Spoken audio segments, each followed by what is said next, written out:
Maulang gabi po sa ating lahat, sa mga patuloy po na sumusubaybay at sumasama po sa atin sa ating Biblical Spirituality Weekly. At maraming salamat po na sa kabila po ng ating pinagdaraanan po ng ating bansa ngayon. Ang parang kalamidad na ito ay meron pa rin po na nakakasama po natin ngayon sa gabi na ito. At patuloy nga po nating pagnilayan at makakuha po tayo ng pag-asa mula po sa binibigay po ng salita ng Diyos. At para po magbigay, at bago po natin simulan ang ating programa, narito po ang mga volunteers po mula po sa Our Lady of Fatima Parish sa Bacood, Santa Mesa. At para po sa ating summary, narito po si Brother Charles Mata para po magbigay ng maikli lang po at concise na pinag-usapan po nating last Tuesday po. Hello, Charles. Hello po. Thank you po, Sister Red. So, isang mapagpalang gabi po sa inyong lahat. Tayo ngayon ay magbabalik tanaw sa mabuting balita nung nakaraan na nasusulat sa Lucas 10:38 to 42. Ito ang pagbisita ni Jesus sa kanyang malapit na kaibigan na taga Bethany, sila Marta, Maria, na mga kapatid ni Lazarus. Makikita natin dito ang dalawang sitwasyon na kung saan si Marta ay nababalisa sa paghahanda dahil sa pagbisita ng ating Panginoon. Dito pinakita ni Marta ang pagiging hospitable at si Maria naman ay umupo lamang sa paanan ni Jesus at nakinig, na nagpapakita bilang isang disipulo at estudyante na handang matuto at makinig sa kanya. Si Marta sa sobrang balisa at kapagudan ay nagsabi siya kay Jesus at kinumpara niya ang kanyang mga ginawa kay Maria. Ngunit sa pagsagot ng ating Panginoon, binigay sa atin ano nga ba ang pinakaimportanteng gawin at unahin. Ito ang pakikinig at pagsunod sa Kanya na ginawa ni Maria. Pinakita rin sa atin ang dalawang pinakaimportanteng utos ng Diyos. Yun ang mahalin mo ang Diyos ng buong puso, isip at kaluluwa. At mahalin mo ang iyong kapwa ng katulad paano mo minahal ang iyong sarili. Ang ginawa ni Martha ay hindi mali, pero ang nais pakita sa atin ay kung tunay ba tayong nakikinig muna sa Panginoon o ginagawa ba natin ang lahat ng ating gawain ayon sa kagustuhan niya. Minsan nakakalimutan na natin magpasalamat o mga musta lamang sa ating Panginoon dahil sa rami nating gawain at minsan sa marami tayong dahilan para di makapagsimba. Minsan naman sa ating mga organisasyon sa simbahan, lagi natin sinasabi na para ito sa Diyos. Pero totoo bang para sa Diyos ito? O ginagawa mo na lamang ito dahil nakasanayan mo na? O gusto mo makita ng iba na magaling ka? Lagi nating tatandaan na ang pagpupuri sa Diyos ay hindi lamang sa kombinasyon ng pagsasalita at paggawa, ngunit kasama ang puso at kaluluwa. Let's forget and give up our desire and let the desire of the Lord work for us. Minsan nakala lang natin ay para sa Diyos kasi dito tayo masaya at nakakakuha ng atensyon. Pero isipin at ipanalangin natin kung ito'y para ba talaga sa Diyos. So, always give heart and praise the Lord and glorify Him. Na maging katulad tayo ni Maria, na unahin natin ang Diyos. Na hindi na natin kalilimutan ang Diyos sapagkat sa dami niya binigay na blessing. Pero matuto sana tayong magpasalamat at magbigay puri sa Kanya. Ang ginawa ni Martha po ay hindi mali. Ito ay pakikipagkapwa na nasa utos ni Jesus. So, tayo po ay magmahalan at ibigay natin ang buong puso natin sa Diyos. So, let's reflect na totoo bang ginagawa ba natin to para talaga sa Diyos? Ayun lang po. Maraming salamat, Brother Charles, sa inyong summary. Ngayon po, narito po si Sis Fanny Delgado para sa ating panimulang panalangin. Magandang gabi po sa inyong lahat. Naririnig po ba? Yes po, Sister. Okay. Sa ngalan ng Ama, ng Anak, Espiritu Santo. Amen. Panginoon, maraming salamat sa gabing ito, sa pagkakataon na ibinigay mo upang matutunan at matanggap namin ang buong puso ang mga salita ng Diyos. Naway mataimtim naming maibahagi sa lahat ng aming kaalaman sa aming kapwa.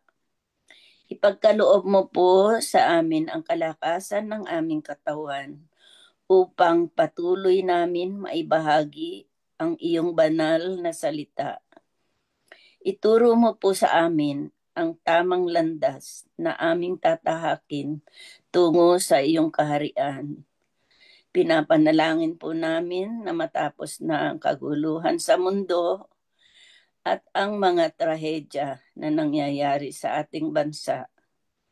Ang lahat po ng aming panalangin ay itinataas namin sa ngalan ni Jesus. Amen. Sa ngalan ng Ama, ng Anak, Espiritu Santo. Amen. Maraming salamat po, Sister Fanny. So ngayon po, muli po natin tawagin ang banal na Espiritu Santo.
sigla at lakas ng mahina.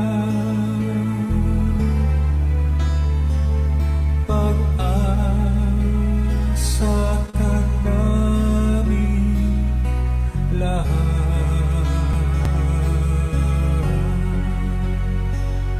Pag-asa ka namin lahat.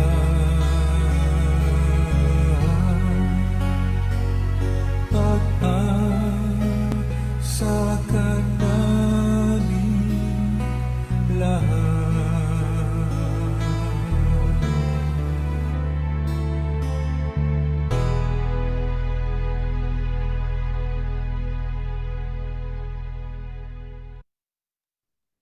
Para po sa pagbabasa ng ating ebanghelyo ngayong darating na linggo, narito po si Sis Berylin, Sister. Magandang gabi po sa lahat. Ang mabuting balita ng Panginoon ayon kay San Lucas. Minsan, nananalangin si Jesus pagkatapos niya. Sinabi na isa sa kanyang mga alagad, Panginoon, turuan po ninyo kaming manalangin, katulad ng ginawa ni Juan sa kanyang mga alagad. Sinabi ni Jesus, kung kayo'y mananalangin, ganito ang sabihin ninyo, Ama, sambahin nawa ang ngalan mo. Magsimula na sana ang iyong paghahari.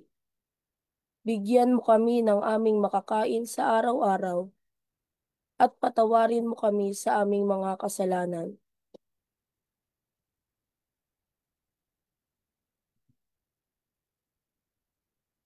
Next na lang. Sapagkat pinatatawad namin ang bawat nagkasala sa amin. At huwag mo kaming iharap sa mahigpit na pagsubok.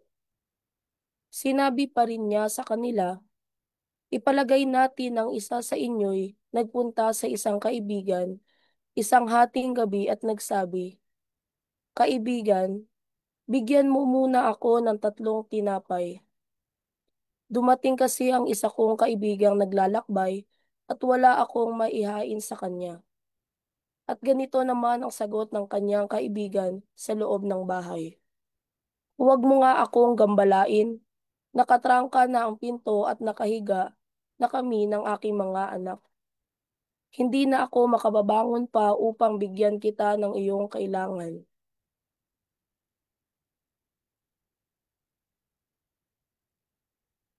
Next na lang.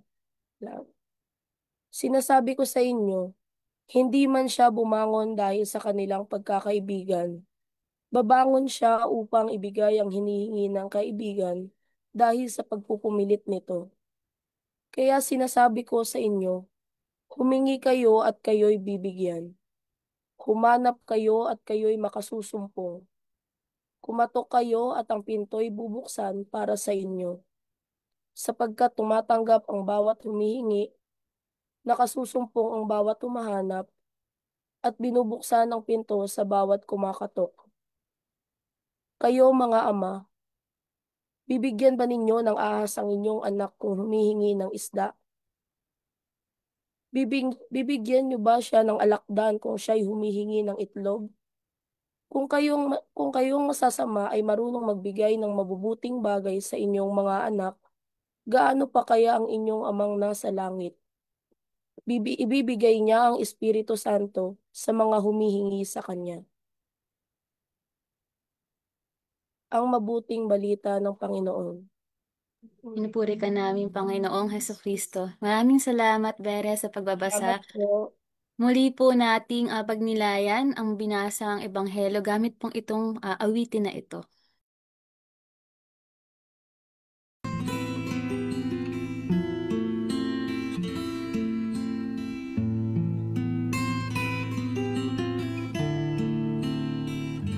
Though many times I run from you in shame, I lift my hands and call upon your name.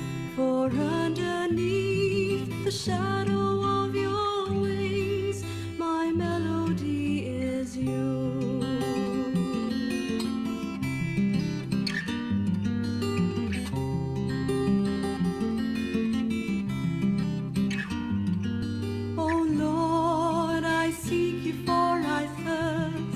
Your mercy is the rain on the desert of my soul. O Lord, I raise my lifeless eyes and see your glory shine, how your kindness overflows. Though many times I run from you in shame, I lift my hands and call upon your name. For underneath the shadow of your wings, my melody is you.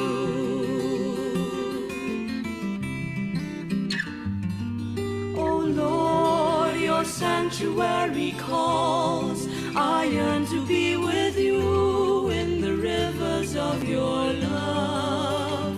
Though many times I run from you in shame, I lift my hands and call upon your name. For underneath the shadow of your wings, my melody is you.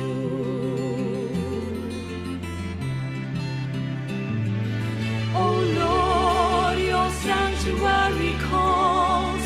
I yearn to be with you in the rivers of your love. Though many times I run from you in shame, I lift my hands and call upon your name. For underneath the shadow of your wings, my melody is you.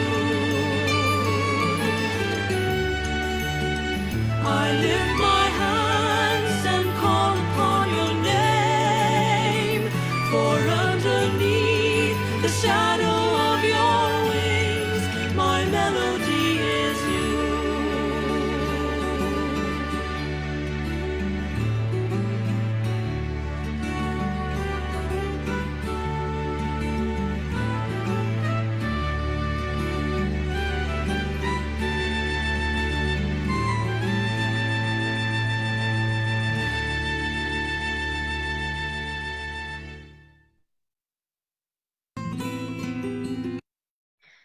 Ngayon po, para po sa pagbabahagi ng kanilang refleksyon ngayon sa at binasa nating Ebanghelyo, narito po si Sister Dindin Heloso para po sa ang ating unang share ngayong gabi po. Hello, Dindin.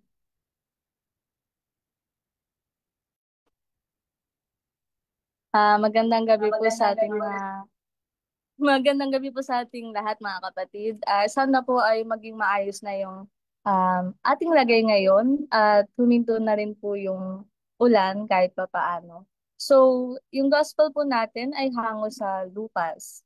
So, ang sharing ko po about this gospel ay about po sa prayer life ko. Yung Our Father na prayer, actually, favorite ko siyang prayer. Tapos, lagi ko siya sinasama sa lahat ng prayer ko. Sa pagising sa umaga, sa pagtulog, tapos kapag, ayun nga, kapag nangangailangan talaga, yun.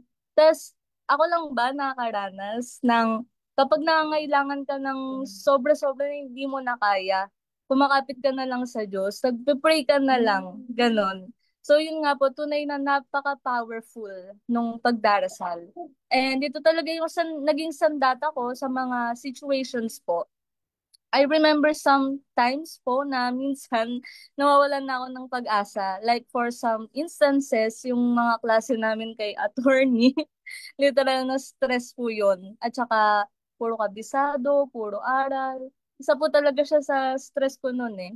And then yun nga po, minsan nawawalan po ako ng pag-asa. So sabi ko, ay daan ko na lang sa dasal. Kasi wala na, drain na yung utak ko eh. Ganun po. Then actually, na-share ko rin po to sa talk ko nung nag-Bible Youth Camp na sinabi ko po sa kanila, tinuruan ko sila na yung prayer po na, Lord, may your will be done. I know nothing is impossible with you. Yun po, totoo po talaga na walang imposible sa Diyos. And totoo po na kapag bigay ng Diyos, literal na blessings. And napakabuti po ng Panginoong Diyos dahil lagi niya tayong niyayakap sa kabila ng pagiging makasalanan natin sa pagtalikod natin sa Kanya. Kaya sobrang thankful po ako dahil yung mga imposible po na naiisip ko, like yung sa grades nga, and ayun nga yung if gagraduate ba ako, magkakaproblema ba sa clearance, ayun, nagugulat na lang ako kasi nagiging posible, basta lagi mo lang itataas sa kanya. Yun po, maraming salamat po. Maraming salamat din na-inspire ako sa iyong pagbabahagi. So para po sa ating pangalawang sharer, narito po si Brother Andrew Cruz. Yan. Hello, Kuya Andrew. Hello po, magandang gabi po sa inyong lahat. Ako po ang next na share. Nung binasa ko po itong ebanghelyo, yung salita po na nakatawag po ng aking atensyon o nakapukaw ng aking damdamin ay yung pong salitang Ama. Yung sa simulang parte po, no, kung saan tinuruan ng Panginoon ang mga alagad na manalangin, ang panimula po, Ama. At makikita rin po sa bandang dulo ng ating ebanghelyo, doon din po nakatukoy kung kayong mga masasama ay nakabibigay ng ganitong mabuting bagay sa inyong mga anak, gaano pa kaya ang Diyos na Ama natin na nasa langit, no? So dito po agad po nag-strike sa akin yung salitang Ama, at pangalawa po gusto ko i-connect siya doon po sa aking nagiging topic o na ibabahagi ko po tuwing merong Bible entry program.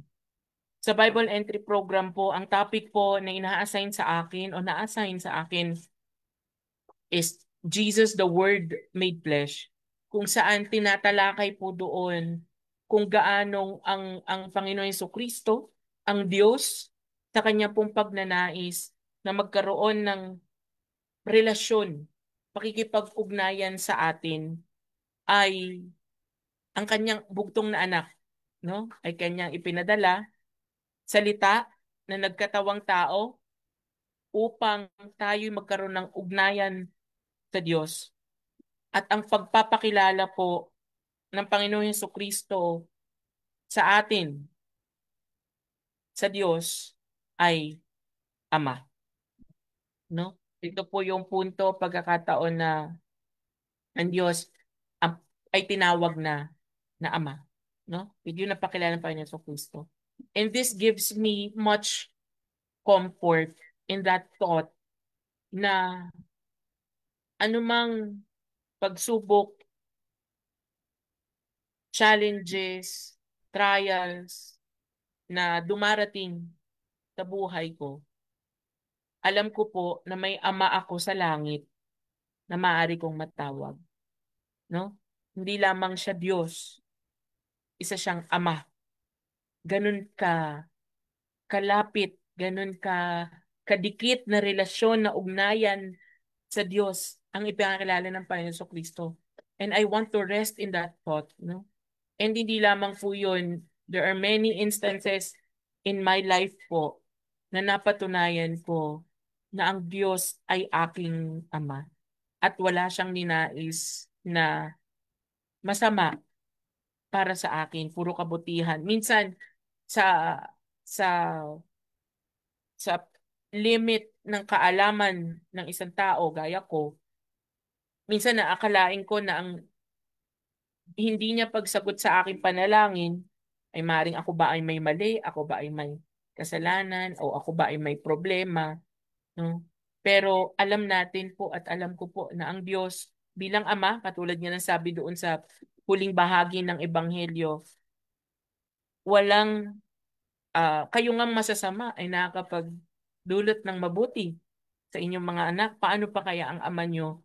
Gaano pa kaya ang Ama nyo na nasa langit? No, alam ko po na ang aking mga panalangin minsan nasasagot sa ating pagkakaunawa, minsan hindi, no?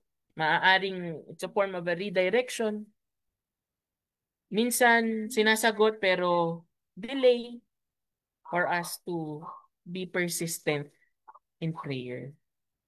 But I rest always in that thought na ang Diyos na nagmamahal sa akin ay aking Ama rin na nasa langit.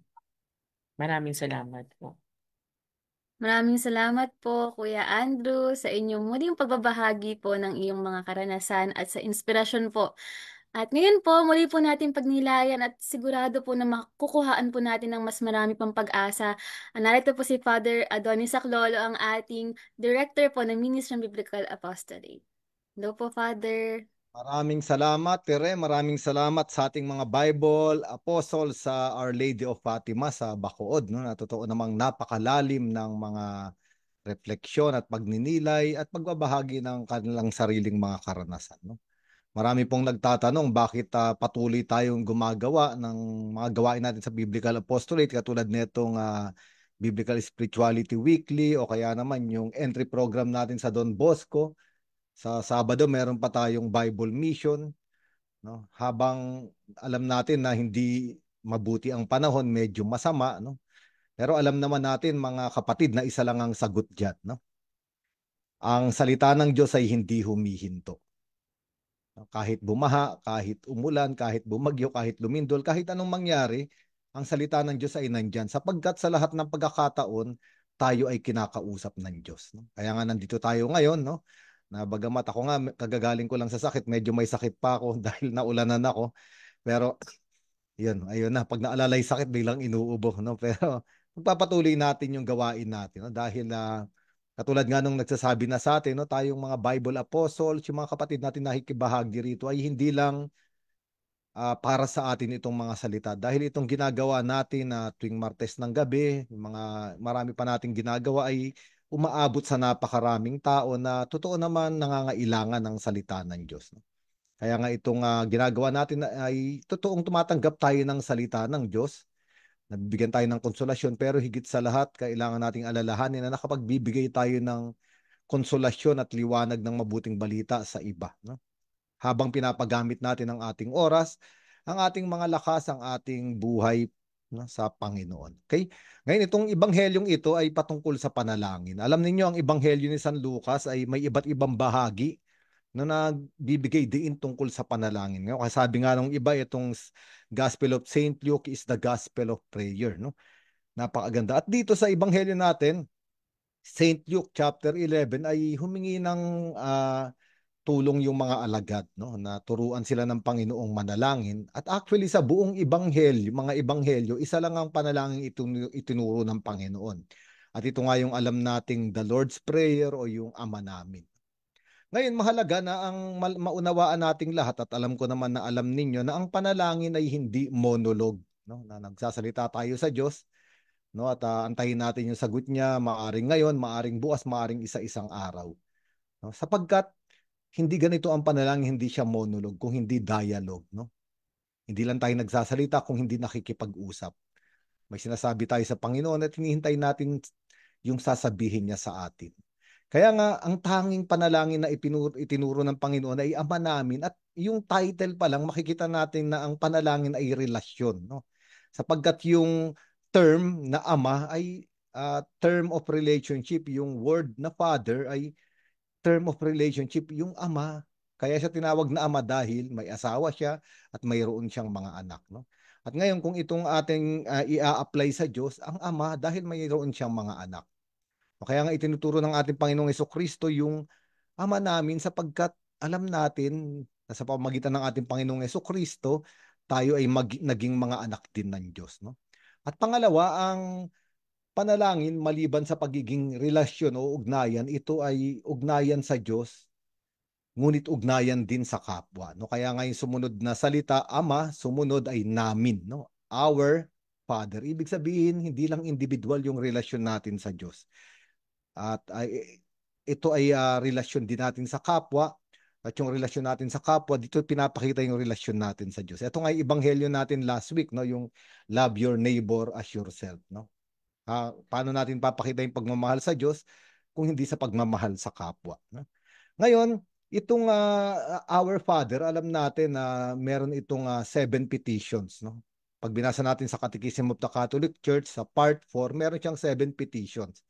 No? At ayun ay nakabase sa Ebanghelyo ni San Mateo. Kasi sa Ebanghelyo ni San Mateo, sa chapter 6, nandun yung Our Father din, no? Na mas mahaba. At sa 7 petitions na ito, meron daw pinakagitna. No? Ano ba ang gitna ng number 7? Yung number 4. At kung titignan natin sa Catechism of the Catholic Church, yung the fourth petition ay yung give us today our daily bread.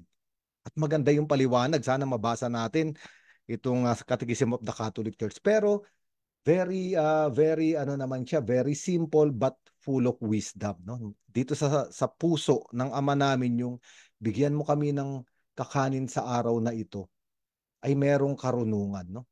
Sapagkat ang isang anak na humihingi ng pagkain sa ama araw-araw ay palaging bumabalik sa ama araw-araw.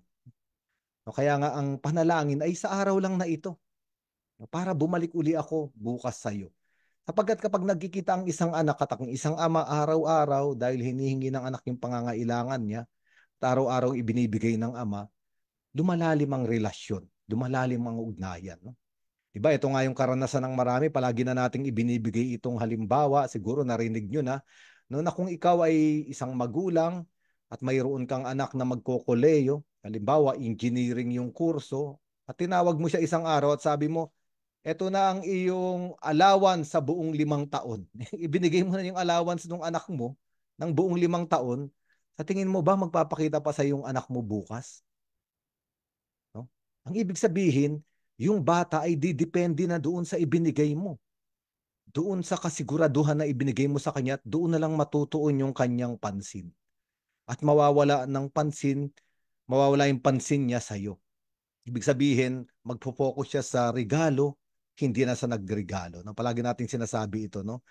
Many people idolize the gift and forget the giver. No? At ito yung nangyayari. No? Kapag sa atin na yung mga pangangailangan natin para bang di natin naaalala yung nagbibigay ng pangangailangan. Kaya nga may karunungan dito sa puso ng panalangin na Ama namin. Yung sa araw lang na ito, Ama, para bumalik uli ako sa iyo bukas. Sapagkat gusto ng Diyos na araw-araw tayong bumabalik sa Kanya at nakikipag-usap. Kaya nga napakaganda nito. At siya ay Ama sapagkat siya ay nagbibigay. No? Hindi siya hari na nag-uutos. Hindi siya Panginoon, no, na tayo ay inaalipin. No? Hindi rin siya maestro na nagtuturo lamang. Ang Diyos natin ay isang Ama, no, na kabahagi natin at tayo ay bahagi niya. Kaya nga araw-araw tayong lalapit sa Kanya. Ngayon, kung babalik tayo ron sa petition number 3, ano bang sabi roon? No? Thy will be done, no? Dito sa lupa parang sa langit. Sundin ang kalooban mo. Dito sa lupa para ng sa langit. At paano ba malalaman ng nating mga anak ng Diyos, ang kalooban ng Diyos? Kung tayo ay makikipag-usap sa Kanya araw-araw. No, kaya nga araw-araw tayo hihingi ng tinapay, ng pagkain. So, kapag binasa natin mga kapatid sa John chapter 4, may isang episode doon na yung mga alagad ay galing sa bayan ng Samaria, bumili sila ng pagkain at pinapakain si Jesus. Ngunit ayaw kumain ni Jesus. Sabi ni Jesus, no, pag binasa niyo sa John chapter 4, mayroon akong pagkain na hindi ninyo alam. Nagulat sila.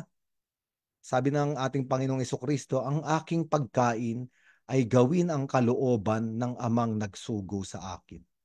Ayun pala ang pagkain ng anak ng Diyos araw-araw. Tinatanong natin sa Diyos, ano ang kalooban mo sa akin ngayon? No, kaya nga yung petition number 3, no, sundin ang loob mo dito sa lupa para ng sa langit.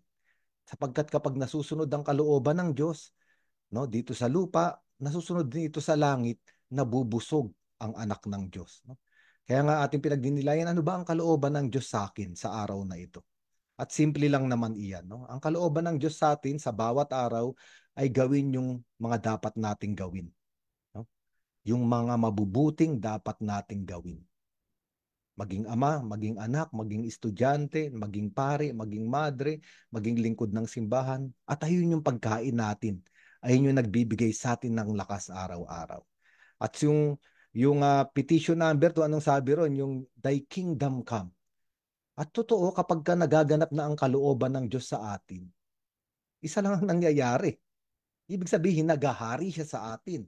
At tayo ay nasa loob ng kaharian ng Diyos. Sapagkat ang isang anak na alam ang kalooban ng kanyang ama, kahit saan pumunta yung anak, kahit lumabas siya, ang nasa puso niya ay yung ama at yung tahanan ng ama. No? Ang ibig sabihin ng naghahari sa kanya ay yung ama, hindi yung mga bagay o yung mga taong nakakasalamuhan niya. At ayun din tayo mga kapatid. No, nasa trabaho tayo, nasa paaralan, no, nasa mga lugar ng paglilibang o nasa mga kaibigan, pero itong mga trabaho, yung mga ibang bagay dito sa mundo, hindi ito ang naghahari sa atin. Ang naghahari sa atin ay yung ating Diyos sapagkat ginagawa natin ang kanyang kalooban. At yung unang petisyon maganda, no? Hallowed be thy name, no? Sa ibang translation, sanctify the name of God, no? At paano ba napapabanal ang pangalan ng Diyos, ang pangalan ng isang ama? Kung yung anak niya, no, ay ginagawa yung kalooban ng ama, kung yung anak niya ay nabubuhay ng mabuti, nabubuhay ng banal, no? Makikita ng ibang tao at itatanong, sino ba ang ama nito? No? Napakagaling na ama sapagkat ito ang bunga nakikita natin sa kanyang anak. At ito'y malalim para sa ating buhay mga kapatid. Nakikita ng ibang tao na banal ang Diyos, sanctify His name dahil sa buhay natin. Kaya nga ang panalangin na ito ay napapalalim sa relasyon natin sa Ama. Kung bababa naman tayo sa petition number 5, anong sabi ron? No? Forgive us our trespasses as we forgive the trespasses of the others. No?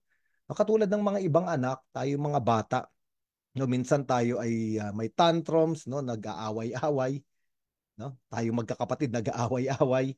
No, pero bandang huli kapag kinausap na tayo ng ating mga magulang at pinaalala sa ating, hoy, magkakapatid kayo. Nauunawaan natin, oo nga, no? At hindi naman tayo pinaparusahan ng Ama, itinutuwid tayo ng buong pag-ibig. At ito yung ginagawa sa atin ng Diyos. Kaya nga yung karanasan natin sa kapatawaran ng Ama, no, tumatawid ito doon sa ating mga kapatid. Kung nagkasala sa atin yung ating mga kapatid, naalala natin na tayo pinatawad ng Ama, ng Diyos Ama, papatawarin din natin yung ating mga kapatid. At yung sumunod, no, yung number 6 na petition, yung wag mo kami ipahintulot sa tukso. Actually, alam natin ito mga kapatid, di ba pinalitan na ito ni Pope Francis kasi nung pinag-aralan nila yung totoong lingwahe, no, sa Latin, sa Italian, sa Spanish, binago na ito. Ang nakalagay na ron, do not abandon us into temptation. Ang ibig sabihin no, na hinahayaan ng Diyos na mayroong temptation o tukso. Di ba? Pag binasa natin yung Matthew chapter 4, yung Espiritu Santo nga dinala si Jesucristo sa disyerto para tuksuhin. Mahalaga ang temptasyon para sa Kristiyano. Dahil ang temptasyon ay hindi pa kasalanan. Ngunit sa temptasyon, ang panalangin natin katulad nung sinasabi sa Ama namin, huwag mo kaming iwanan sapagkat kami ay mahina. At yung huling petisyon ay iligtas mo kami sa masama. No? Kasi ang mangyayari kapag napabayaan tayo at nalaglag tayo sa temptasyon, matatrap tayo, no? Mabibitag ng masama. At para makaligtas tayo sa dyablo, sa masama, no, kailangan nating manatili sa Ama. Kapag humiwalay tayo sa Ama, papunta tayo sa masama. Ito yung ebanghelyo ng isang linggo. Yung tao lumayo sa Jerusalem, bumagsak sa kadiliman ng Jericho. Napakagandang panalangin. No? At yung sumunod na bahagi, nagbigay ng parang anecdote o talinghaga si Jesus. Yung isang tao, meron siyang dumating na kaibigan. Hating gabi na, wala siyang maihanda. At sabi natin last week, di ba? Last week, sabi natin ang hospitality ay sacred. Kaya kailangan niyang paghandaan, wala na siya. Naalala niya may isang pa siyang kaibigan, no? Doon, kaya pinuntahan niya, kinatok niya. Hating gabi, ibig sabihin, sino ba yung tumatawag ng hating gabi? Sa atin, sa karanasan natin, sino yung kumakatok ng hating gabi? Yung mga taong nasa emergency. At ito'y pagtuturo, no, sa panalangin sa hating gabi. No? Alam ninyo, ang mga Kristiyano, minsan gumigising ng madaling araw para manalangin, lalo na kapag emergency na yung situation. At mahalaga yun para sa atin lahat, no? Minsan kailangan natin putulin yung ating pagtulog, gumising ng madaling araw, at manalangin, no? Para sabihin sa Diyos, emergency yung situation ko. No, ngayon, nung kinatok niya, di ba, sabi nung Yung nasa loob ng bahay, ama rin ha, ama rin yung nasa loob ng bahay. Sabi niya, tulog na yung mga anak ko, nakatarangka na yung pinto. Kasi ang bahay sa Israel ay kadalasan isang floor o dalawang floor, no? Yung pintuan ay nasa second floor. Tapos, yung tulugan ay nasa first floor pero walang pintuan doon. No? Ibig sabihin, papanik pa yung ama, no? Tatanggalin yung tarangka. Yung tarangka ng pinto, hindi ito yung maliliit na kandado natin. Ngayon, ito ay malalapad na kahoy, no? Na napakaingay para alisin. No? Ibig sabihin, magigising yung mga anak ko. No? Hindi ko yung maibibigay sa'yo. Pero sinabi rito, kung hindi babangon yung taong yun dahil sa pagkakaibigan, ngunit ibibigay niya yung kailangan ng tao dahil sa pagpupumilit. Sa English, maganda perseverance, pagtsatsaga. No, kaya nga ito'y pagtuturo sa panalangin, sapagkat ang panalangin ay kailangan ding ulit-ulitin. No, kasi minsan tayong mga tao masyado tayong sentimental, masyado tayong matampuhin. No, sinabi ko na, hindi naman ako pinakinggan. Parang gano'n, no, yung hindi tayo napansin ng Diyos. Sa Biblia, alam niyo mga kapatid, minsan kailangan magpaulit-ulit ng mga tao bago sila mapakinggan ni Jesus. Halimbawa, yung Syrophoenician woman, di ba? Yung anak niya sinasapian ng masamang espiritu, di ba? Sabi niya, Panginoon, pagalingin mo yung anak ko. Hindi siya pinapansin ni Jesus. Panginoon, pagalingin mo yung anak mo. Sabi niya, ibinibigay ba sa mga aso yung tinapay, pagkain ng mga anak? Tapos hinulit ng babae at pinagaling yung anak niya. Yung bulag sa Jericho, di ba? Sumigaw siya isang beses, hindi huminto si Jesus. Sumigaw na naman pangalawang beses, hindi huminto. Sumigaw ng pangatlo, doon na huminto ang Panginoon. No, minsan, para malaman ng Diyos na sincere at seryoso tayo sa ating panalangin, kailangan nating ulit-ulitin. No? Kaya nga minsan, di ba, yung pagdadasal natin ng rosaryo, tinutulig sa ito. Ba't kayo nagdadasal ng paulit-ulit? Pero ang katotohanan sa Biblia, yung mga tao paulit-ulit nga yung sigaw nila kay Jesus. At dahil sa pagtsatsaga nitong taong ito, binuksan siya at binigyan ng 3 tinapay. At mahalaga itong taong ito na nanghingi, ay nanghingi sa isang ama. At ito yung pinag-uusapan nating panalangin ng ama namin. Humihingi tayo sa ating ama sa langit. Minsan hindi lang para sa ating sarili, kung hindi doon sa mga taong pumupunta sa atin dahil pagod na sa paglalakbay. At kailangan nila ng tinapay. Minsan wala rin tayong tinapay na maibigay. Kailangan nating humingi sa Ama. Alam niyo ba mga kapatid, ito yung ginagawa natin sa ating ministry. Sa ating mga monthly formation, Biblical Spirituality Weekly, mga retreats natin, sa mga pagninilay natin araw-araw. Kasi may taong dumarating sa buhay natin, ngunit wala tayong minsan maibigay. Ano bang sasabihin ko rito? Anong ipapayo ko? Anong konsolasyon ang ibibigay ko? At hihingi tayo sa Ama. Ama, bigyan mo nga ako ng tinapay kasi may emergency situation dito. At ito yung mission natin. No? Kaya nga yung huling-huli, maganda rin yung sinabi ng Panginoon. No? Sabi niya, lahat ng kumakatok, pinagbubuksan. No? Lahat ng humihingi ay binibigyan. At kailangan nating kumatok. Katulad nitong taong ito, kakatok tayo.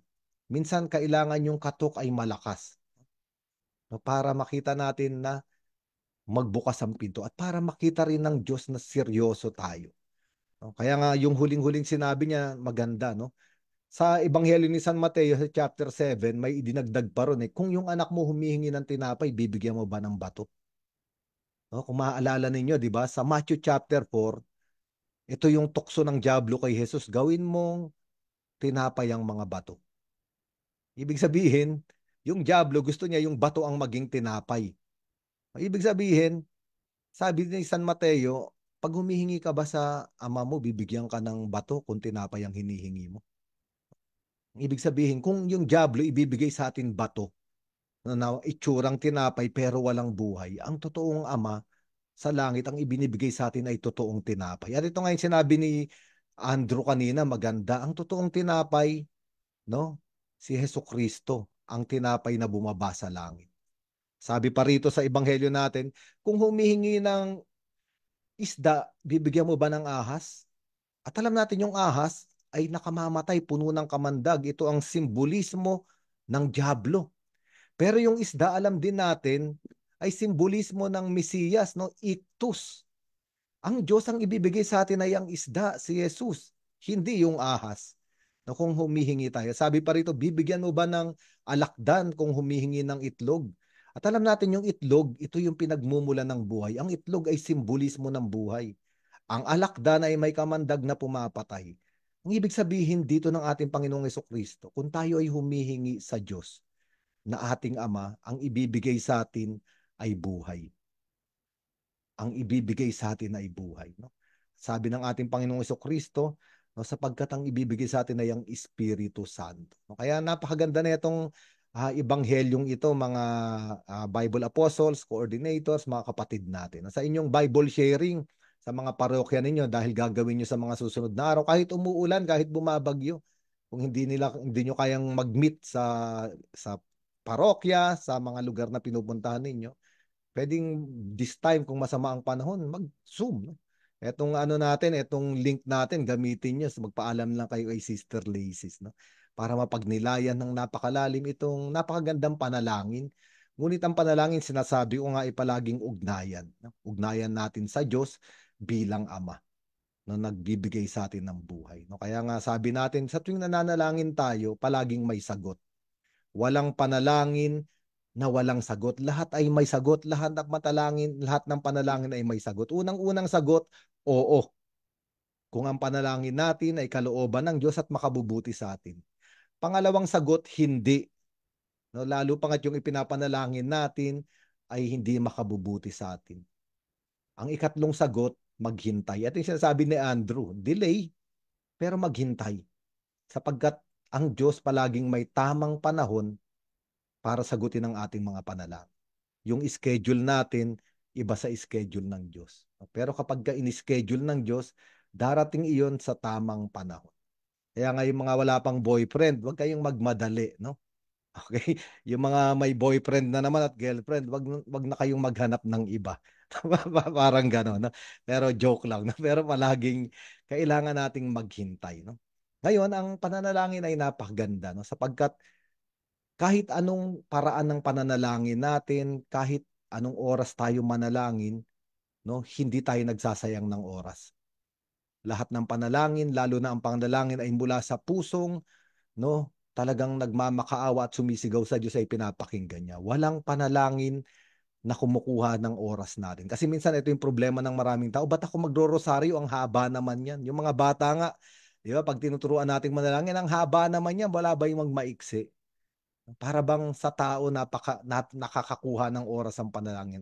Ang katotohanan, baligtad ang nangyayari. Sa tuwing nananalangin tayo, hindi tayo kinukuhanan ng oras ng Diyos.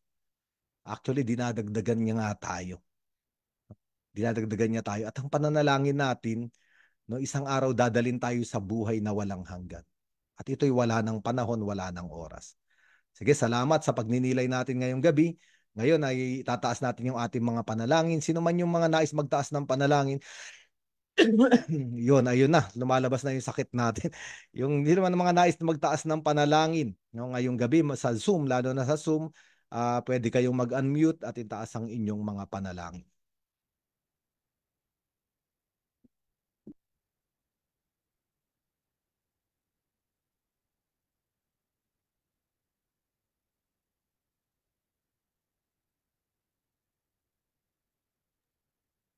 Panginoon, itinataas namin sa iyo ang mga kababayan po namin na naghihirap po dahil po sa mga nagdaan pong sa habagat po na pinagdaanan ng aming bansa. Patuloy niyo po na punan ang kanilang mga pangangailangan sa pamamagitan po ng mga tao na handa pong tumulong at magbigay po ng kalinga sa mga pamilya na naapektuhan po ng habagat na ito. At pati na rin po ang lalong-lalo na po ang mga matatanda, ang mga may karamdaman po. Nawa Panginoon, ikaw ang patuloy na yumakap at kumupkup po sa kanilang lahat. Manalangin tayo sa Panginoon. Panginoon, dinggin mo ang aming panalangin. Ama namin, sa aming mga laban sa buhay, patuloy po kami humingi sa inyo ng gabay sa pamamagitan ng banal na Espiritu, na lagi niyo po kaming gagabayan at tutulungan sa lahat ng aming mga kinakailangan upang mapagtagumpayan ang mga labanang ito ng buhay. Pinapanalangin po namin to sa Panginoon. Panginoon, dinggin mo ang aming panalangin. Panginoong Yesus, ako po ay nananalangin sa inyo na nawa kami po ay maturuan na magtiwala sa iyo. Na sa bawat kilos, sa bawat gagawin, sa bawat aming sasabihin, sa bawat desisyon na aming gagawin, na kami ay magtiwala at patuloy na manalangin at mapanatili ang ugnayan namin sa iyo. Manalangin tayo sa Panginoon. Panginoon, dinggin mo ang aming panalangin.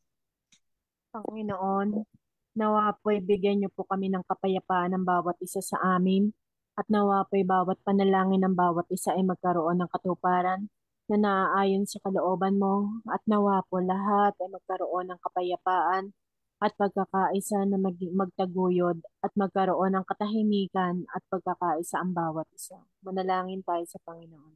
Panginoon, dinggin mo ang aming panalangin. Panginoon, salamat po sa lahat ng biyaya na binigay mo sa amin. Tulungan mo po kami palagi, Panginoon, at naway isabuhay namin lagi ang iyong salita. Salamat po sa palaging pagdinig mo sa aming dasal. Manalangin tayo sa Panginoon. Panginoon, dinggin mo ang aming panalangin. Panginoon, dinggin niyo po kaming lahat, lalong-lalo na ang mga nangangailangan. Gabayan niyo po ang bawat isa sa amin, lalong-lalo na sa aming pananampalataya. Tulungan niyo po kami, Panginoon, na maglingkod ng buong tapat at puso. Gabayan niyo po kami, lalong-lalo na ang aming kalusugan, upang mabigay namin ang, ang iyong kagustuhan sa amin. Mangyari nawa ang iyong kagustuhan sa amin. Ikaw na po ang mauna sa lahat ng aming desisyon at gabayan niyo po kami sa lahat ng aming pangangailangan. Manalangin tayo. Panginoon, dinggin mo ang aming panalangin. Panginoon, Tanggapin mo, Ama. Sige, Sister Teresita. Sige. Panginoon, pinupuri ka namin, pinasasalamatan at sa iyong mga salita na parating binibigay ng biblical spirituality. Pagkaloob mo po ang kanilang kalusugan, lalong-lalo na po si Father Ardo. At gabayan mo po lahat ng admin itong biblical spirituality. Natagpuan ko po kung saan nakikinig po ako sa Gospel for Sunday. Lord, marami pong salamat. Patawarin mo kami kung kami ay nagkaroon ng mga kasalanan na hindi namin iningatan pinagkatiwala mong mundo sa amin. Gabayan mo po at tulungan mo po ang Pilipinas, hindi lang po ang Pilipinas, kundi ang buong mundo na nakakaranas ng baha sa kasalukuyan. Panginoon, manalangin tayo. Panginoon, dinggin mo ang aming panalangin. Amen. Taas natin ang mga panalangin na ito, gayon din yung mga naiwan sa ating mga puso sa panalangin itinuro ng ating Panginoon. Ama namin, sumasalangit ka, sambahin ang ngalan mo.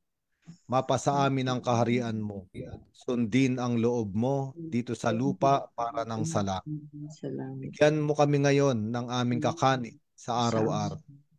Patawarin mo kami sa aming mga sala, gaya ng pagpapatawad namin sa nagkakasala sa amin.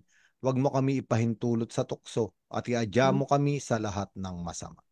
Mag-a-announcement na po tayo, Tere. Yes po, magandang gabi po sa ating lahat, sa mga patuloy po na kasama natin ngayon sa ating Biblical Spirituality Weekly. Ayan. Share ko lang po yung screen ko, Father, para madali po nilang makita. Ayan. Ngayon pong darating na Sabado, ito na pong ating inaabangan ng lahat, ang ating Biblical Mission in the Prison. Meron po tayong 3 location dyan. Yung una po sa Correctional Institute of the Women sa Mandaluyong, sarado na po yung ating registration para po sa location na yun. Pero sa Manila City Jail at sa MYRC po sa Manila, ito pa rin po ay bukas. At kinakailangan po namin ng a copy po ng inyong ID, para kasi ibibigay po namin yan sa institution na yon, at sa mismong araw po maaring pakidala na rin po mismo ng ID po, yung copy po ng ID na ibinigay po ninyo. So ano po yung mga kailangan po natin gawin ipaghahanda ngayong darating na Sabado? Maaari pong pakidala po ng inyong Biblia. Ayan, huwag niyo pong kalimutan ng inyong Biblia. At para maging uniform po tayo kahit iba-iba po yung location natin, kung pwedeng makapagsuot po tayo ng ating ng Ministry of Biblical Apostolate na shirt o kaya polo shirt. Pero kung wala naman po, maaari niyo pong magsuot po ng kahit anong puting po na damit. Ayan. At reminder po ng ating call time po ay 7:30 a.m. to 12 noon dahil magsisimula po tayo ng misa at bago po tayo pumasok, kailangan po nilang i-check po ang ating mga kagamitan. So dahil magdadagdag po yun ng additional time po, inaasahan po namin na makarating po kayo ng mas maaga. Ayan po, 7:30 a.m. po. So magsisimula po ng misa. For more updates po, magsisend po kami ng program sa ating mga group chat para po masundan niyo po kung ano po yung mga pangyayari po sa ating gagawing Bible mission ngayong Sabado. Ano pa po ba? Ayun, bawal po, meron po meron pong reminder po sa CIW po na bawal po magdala ng cellphone sa loob, pati po smartwatch, pati po pera o kayo ang mga jewelries po. At saka yung bag po, kung pwede po yung bag na dadalhin natin, pwedeng see-through po. So kasi kailangan po nila i-check po yun at para maiwasan po kung ano man mga paglabag po sa security policy nila, ayun po yung bag na gagamitin. At ayun po, wala po sana magsusuot po ng orange, yellow, brown, and blue. Ayun. At ano pa po ba? Ayun lang po para po sa ating Bible mission ngayong darating na Sabado. So, pwede pa po kayo, registration po natin para po sa Manila City Jail at MYRC hanggang bukas po. Willing po kaming tumanggap po ng mga copy po ng mga ID ninyo. Message nyo lang po ako o kaya si Sister Laces po para po makonfirm po yung inyong attendance po sa araw po na iyan. And next po, ayan, malapit na po ang ating annual biblical retreat ngayong August 29 to 31 sa St. Michael Retreat House sa Antipolo City. So medyo marami-rami na po yung nakapag-confirm po na kanilang slot at nakapagbayad na rin po, nakapag-transfer na rin po ng kanilang registration fee na 3,000 pesos po para sa mga araw po na iyon. Ngayon po, magsisend po kami mamaya after po ng ating after po ng ating Biblical Spirituality Weekly ang ating poster po at meron din pong registration link para po sa mga susunod pa po na mag-register para maging madali po sa amin na masundan po ang inyong mga pangalan at para makapaghanda pa po kami ng exact numbers po ng mga darating po sa ating biblical retreat. Yan. And, ayan. So, maraming salamat po sa ating host parish ngayon, sa Our Lady of Fatima Parish, Bacood sa Santa Mesa, dahil sila po ang ating naging volunteer po para po sa linggo na ito. Pero, para po sa mga bago po naming nakakasama dito sa ating Zoom, kayo po, iniimbitahan po namin na maging volunteer po. So, hindi po kailangan na isang buong parokya kayo. Pwede po kayong individual na gusto nyo pong magbasa po ba ng gospel, maging sharer po ba, o kaya maging panimulang panalangin. Ayan. Message nyo lang po si Brother Andrew Cruz. Siya po ang ating coordinator po para sa ating Biblical Spirituality Weekly. And hindi po ako nakagawa po ng PubMat po ng poster po, pero meron po tayong ongoing entry program po sa Don Bosco Parish sa Manila. Ang ating pong coordinator doon ay si Sister Christy de la Cruz. So tapos na po tayo sa session 2, pero sa August 15 po, 7 p.m. sa 7 ng gabi po ay ang ating session 3. So August 15, Friday po 'yun. Welcome pa rin po kayo kung baka meron po mga interesado mula sa ibang parokya. Bukas po ang event na iyan para po sa lahat. Ayan. At meron po ba, kung mapapansin niyo po, meron po tayong mga poster, ay mga reels na nakikita po sa ating Facebook page. So maraming salamat po sa kabataan ng Fatima dahil sila po yung nagbi-video po. And so, sigurado po kami na sa pamamagitan po ng pag-share ng ating mga gawain ay magkakaroon po ng mas mamiging bukas po ang idea po ng mga tao na nag-i-exist po ang ating ministry. So marami po kasi hindi po nakakaalam and sigurado po na pag nakita nila iyon, magiging interesado po sila at madadagdagan po tayo kapag tayo ay may monthly formation. So kung pwede po paki-like, paki-share, and subscribe po sa ating YouTube account at sa ating Facebook account. Ayan. So maraming salamat po, Father. Yan lang po. Salamat, Tere. Salamat, medyo marami tayong ginagawa pero ayan naman talaga ang panawagan sa atin ng Panginoon, no? Habang may lakas tayo, no, tayo ay maglilingkod, no, ng sama-sama, no. Maraming salamat sa mga kabataan, no, sa walang tigil nilang pagkilos, no. Talagang walang kapaguran ng mga kabataan natin.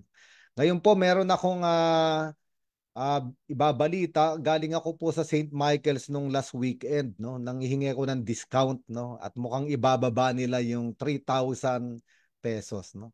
Pero kung may nakapagbayad na, baka gusto na lang i-donate yung ano, yung sobra, no. Parang gagawin nilang 1-2 isang araw, magiging 2-4, no. Okay, magiging 2-4. Okay, sige, sa next sa Biblical Spirituality Weekly, baka ibahin natin yung presyo, no? Nakausap ko sila Tita Veron, ha? O, sige.